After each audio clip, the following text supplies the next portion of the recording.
Hello guys, माझ्या बड्डेला मला एक बड्डे गिफ्ट मिळालं आहे जे आहे Xiaomi Pad 7. तर आज आपण त्याचं अनबॉक्सिंग करायचं आहे. तर पहिले आपण पॅड ठेवू साईडला आणि बॉक्समध्ये बघूया काय काय मिळालं आहे. तर बॉक्समध्ये मिळालं आहे एक 45 वॅटचा चार्जिंग ॲडॅप्टर आणि चार्जिंग केबल आहे जी A to C टाईप आहे. दुसऱ्या बॉक्समध्ये बाकी नॉर्मल डॉक्युमेंटेशन आहे. चला बॉक्स साईडला ठेवून देऊ आणि बघू आपण टॅबकडे. तर जो टॅब मला मिळाला आहे ना, तो 12 GB रॅम आणि 256 GB इंटरनल स्टोरेज मिळाला आहे.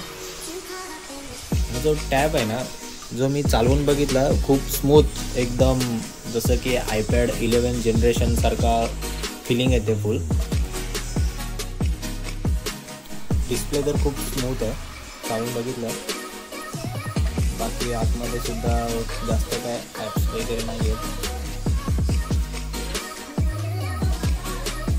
बाकी टॅब तर खूप छान आहे, आवडलं आपल्याला. आणि सोबत एक कवर पण दिलं गिफ्टमध्ये. आजपासून आपलं BGMI गेम प्ले याच्यावरतीच चालेल आणि बाकीचे कॉन्टेंट पण याच्यावरतीच अपलोड होतो आपण. Thank you so much for watching आणि thank you so much for this gift.